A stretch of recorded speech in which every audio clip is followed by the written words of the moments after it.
സ്വീഡന്റെ ക്യാപിറ്റലായ സ്റ്റോക്ക്ഹോമിലെ കാഴ്ചകളാണ് നമ്മുടെ ഇന്നത്തെ ഈ വീഡിയോയിലുള്ളത്.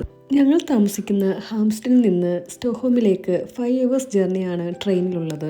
സ്റ്റോക്ക്ഹോം സെൻട്രൽ റെയിൽവേ സ്റ്റേഷനിൽ ട്രെയിൻ ഇറങ്ങി കാഴ്ചകൾ കാണാനായി നമ്മൾ പുറത്തിറങ്ങി. കാഴ്ചകൾ ഏറെയുണ്ട് സ്റ്റോക്ക്ഹോമിൽ. പ്രൗഢസുന്ദരമായ ഒരു പട്ടണമാണ് സ്റ്റോക്ക്ഹോം. ഉൾക്കടലുകളുടെയും കായലുകളുടെയും നാടാണ് സ്റ്റോക്ക്ഹോം. സ്റ്റോക്ക്ഹോമിലെ ഏറ്റവും നീളം കൂടിയ സ്ട്രെയിറ്റായ ഗോത്ഗട്ടനിലൂടെയാണ് നമ്മുടെ ഇപ്പോഴത്തെ യാത്ര. 12ാം നൂറ്റാണ്ട് മുതൽ നിലവിലുള്ള ഈ സ്ട്രീറ്റിന് 16ാം നൂറ്റാണ്ടിലാണ് ഗോട്ട്ഗട്ടൻ എന്ന പേര് ലഭിക്കുന്നത്. സ്റ്റോക്ക്ഹോമിലെ ഒരു പ്രധാന സ്ട്രീറ്റാണിത്. ഇരുവശങ്ങളിലും ഷോപ്പുകളും റെസ്റ്റോറൻറ്റുകളും സിറ്റി സെൻറ്ററുകളൊക്കെ നമുക്കിവിടെ കാണാം.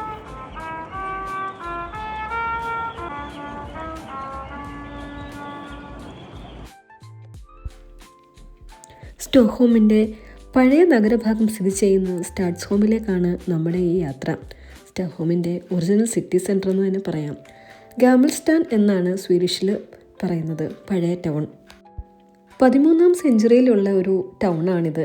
ഇവിടുത്തെ കെട്ടിടങ്ങളൊക്കെ 16ാം നൂറ്റാണ്ടിലും 17ാം നൂറ്റാണ്ടിലുമൊക്കെ പണി കഴിപ്പിച്ചവയാണ്.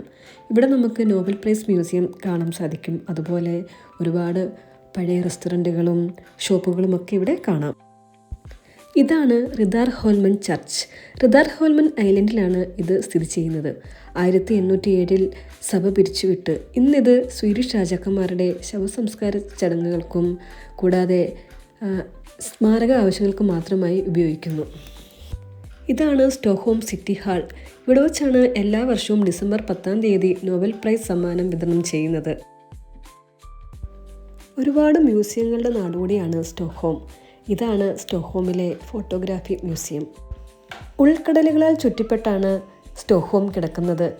ചെറിയ ചെറിയ ദ്വീപുകൾ, അവയെ ബന്ധിപ്പിച്ചുകൊണ്ട് ചെറിയ ചെറിയ പാലങ്ങൾ. ഉൾക്കടലിലെ ചെറുദ്വീപുകളിലാണ് പ്രധാനപ്പെട്ട കെട്ടിടങ്ങളെല്ലാം നിർമ്മിച്ചിരിക്കുന്നത്.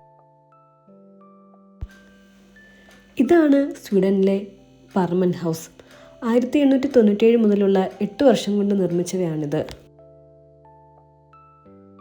പാർലമെൻറ്റ് ഹൗസിൻ്റെ മുന്നിൽ ഒപ്പറ ഹൗസ് ഉൾപ്പെടെയുള്ള പ്രൗഢ മന്ദിരങ്ങളൊക്കെ നമുക്ക് കാണാം.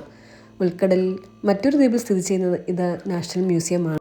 പാർലമെൻറ്റ് ഹൗസിന് സമീപത്ത് തന്നെയാണ് റോയൽ പാലസ് സ്ഥിതി ചെയ്യുന്നത്. അപ്പോൾ റോയൽ പാലസിലെ കാഴ്ചകൾ അടുത്ത വീഡിയോയുമായി വരുന്നതാണ്. അതുവരേക്കും ഏവർക്കും ബൈ ബൈ.